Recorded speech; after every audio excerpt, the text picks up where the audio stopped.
Peneliti Kepemiluan dan Demokrasi Indonesia Titi Anggraini mengatakan pilkada serentak jangan hanya sekedar menggugurkan kewajiban ritual 5 tahunan, hanya karena Undang-Undang Dasar dan Konstitusi memerintahkan. Ia juga menekankan pilkada harus dilakukan dengan secara paripurna, dengan dilakukan secara prosedur, bagus dan substansi kredibel sehingga mencerminkan pilkada yang berintegritas di tengah masyarakat. Prinsipnya adalah, Mas Ihsan, pilkada itu jangan sekedar menggugurkan kewajiban ritual 5 tahunan hanya karena undang-undang dan konstitusi memerintahkan. Jadi kita ingin berdemokrasi itu secara paripurna, prosedurnya bagus, tetapi juga substansinya kredibel begitu. Kalau segala sesuatunya dipaksakan hanya sekedar ada, lalu punya motif-motif politik untuk kepentingan sesaat, akhirnya itu bisa berdampak ekses buruk ketidakpuasan masyarakat, dan kalau masyarakat sudah tidak puas, lebih rugi begitu. Kita akan mengalami kerugian yang jauh lebih besar. Nah, persoalan daerah itu persoalan yang akan bisa berkontribusi pada pencapaian tujuan bernegara atau tidak.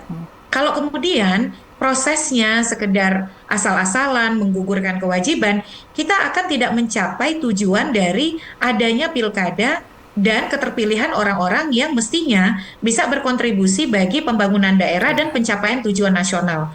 Karena itu saya kira kalau kami dari masyarakat sipil dan juga misalnya pegiat kepemiluan, dari dulu kan mengusulkan agar pemilu serentak di tingkat nasional dipisahkan dari pemilu serentak di tingkat lokal, di mana jedanya itu 2 tahun, supaya mesin partai ini panas terus. Selesai dari pileg pilpres, lalu kemudian kita ada masa misalnya 2 tahun untuk melihat seperti apa program prioritas dari calon yang terpilih, apa kinerjanya, bagaimana prestasinya, sehingga ketika sudah 2 tahun berjalan kita bisa mengukur apakah kekuatan politik di bawah tokoh politik itu atau partai politik itu bisa kita juga berikan kepercayaan untuk tingkat lokal. Baik. Nah, dengan demikian isu lokal pun, isu daerah pun tidak akan tertinggal oleh campur aduk dengan isu nasional. Sekarang replikasi politik lokal dengan politik nasional itu sesungguhnya membuat kredibilitas politik lokal itu menurun begitu. Nah, dan yang kedua adalah paling bahaya lagi, pragmatisme politik kita semakin kental. Partai makin kehilangan eksistensinya sebagai institusi politik, instrumen demokrasi. Nah, ini jangan sampai kemudian terbiarkan. Pragmatisme itu harus saya kira harus diubah gitu dengan tahun depan revisi Undang-Undang Pemilu dan revisi Undang-Undang Pilkada adalah prioritas legislasi dalam program legislasi nasional tahun 2025.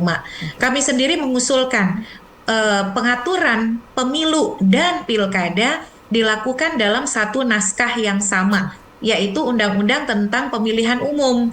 Karena Mahkamah Konstitusi sudah mengatakan pilkada adalah pemilu. Tidak ada lagi pembedaan rezim antara pilkada dan pemilu. Jadi mestinya diatur saja dalam satu undang-undang yang sama sehingga semua norma demokrasi elektoral kita itu sinkron dan koheren, tidak lagi berbeda antara pemilu dan pilkada. Baik. Yang kedua, saya kira terakhir, pembenahan kelembagaan penyelenggara pemilu. Bagaimanapun rekrutmen harus diperbaiki supaya kita lebih bisa punya penyelenggara pemilu yang independen, yang profesional, yang tidak menjadi bagian dari titipan kepentingan politik. Nah, ini harus ada evaluasi juga terhadap penyelenggara karena dia satu paket antara sistem, manajemen, penegakan hukum, dan siapa yang menjadi penyelenggara dan pengawasnya.